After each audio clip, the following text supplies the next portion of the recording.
तेरा वचन मेरे पाँवों के लिए दीपक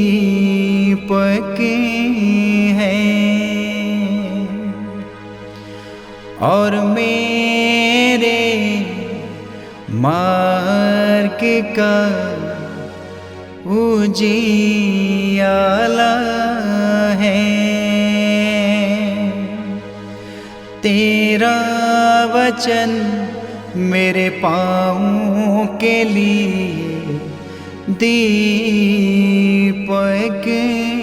है। पहला पाठ ईसायास नबी का ग्रंथ अध्याय 62 पद संख्या 1 से 5।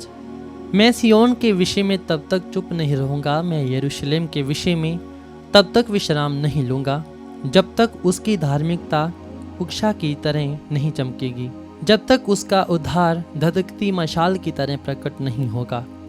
तब राष्ट्र तेरी धार्मिकता देखेंगे और समस्त राजा तेरी महिमा। तेरा एक नया नाम रखा जाएगा जो प्रभु के मुख से उच्चारित होगा। तू प्रभु के हाथ में एक गौरवपूर्ण मुकुट बन जाएगा, अपने ईश्वर के हाथ में एक राजकीय किरीट। तू ना तो फिर प्रयक्ता कहलाएंगी और ना तेरा देश उजाड़, किंतु तू परम प्रिय कहलाएंगी और तेरे देश का नाम होगा सुहागिन, क्योंकि प्रभु तुझ पर प्रसन्न है और तेरे देश को एक स्वामी मिल जाएगा। जिस तरह नवयुवक किसी कन्या को ब्याहता है, उसी तरह तेरा निर्माता तेरा पानी ग्रहण करेगा। जिस तरह वह अपनी वधू पर रीझता है, उसी तरह तेरा ईश्वर तुझ पर प्रसन्न होगा। ये प्रभु की वाणी है। ईश्वर को धन्यवाद। भजन अनुवाक्य।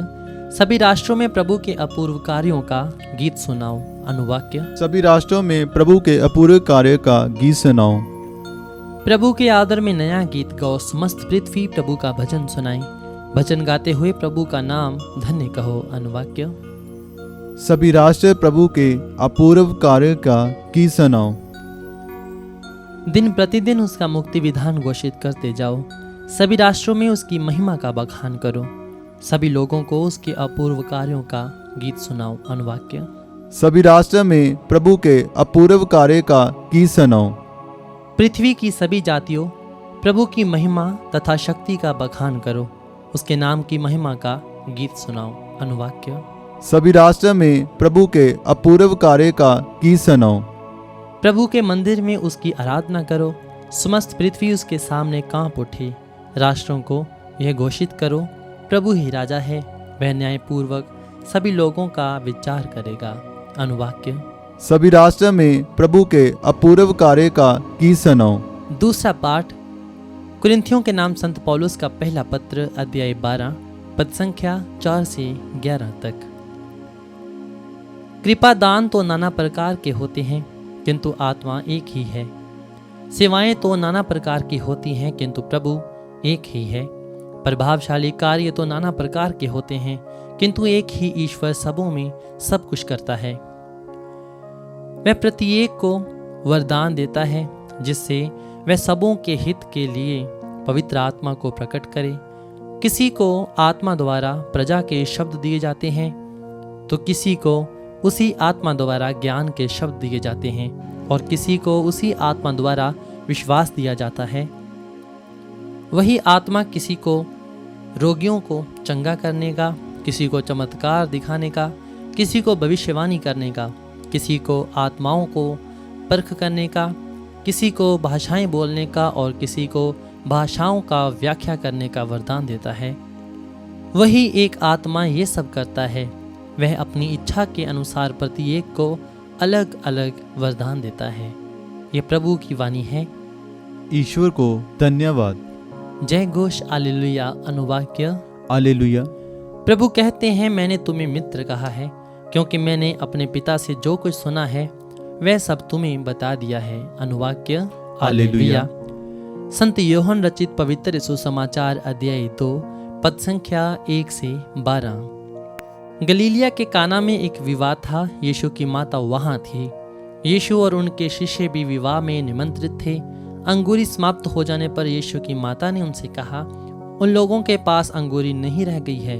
यीशु ने उत्तर दिया, भद्रे, इससे मुझको और आपको क्या? अभी तक मेरा समय नहीं आया है। उनकी माता ने सेवकों से कहा, वह तुम लोगों से जो कुछ कहे वही कर देना। वहाँ यहूदियों के शुद्धिकरण के लिए पत्थर के 6 मटके रखे थे, उनमें 2-2, 3-3 मन समाता था। यीशु ने सेवकों से कहा, मटकों को पानी से भर दो। सेवकों ने उन्हें लबालब भर दिया। फिर यीशु ने उनसे कहा, अब निकाल कर भोज के प्रबंधक के पास ले जाओ। उन्होंने ऐसा ही किया। प्रबंधक ने वह पानी चखा जो अंगूरी बन गया था। उसे मालूम नहीं था कि वह अंगूरी कहाँ से आई है।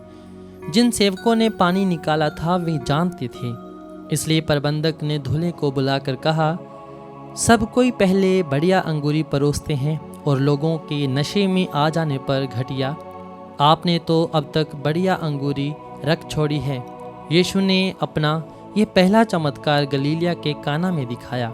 उन्होंने अपनी महिमा प्रकट की और उनके शिष्यों ने उनमें विश्वास किया।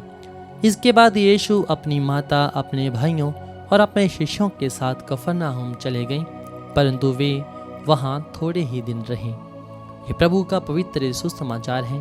ख्रीस्त की जय।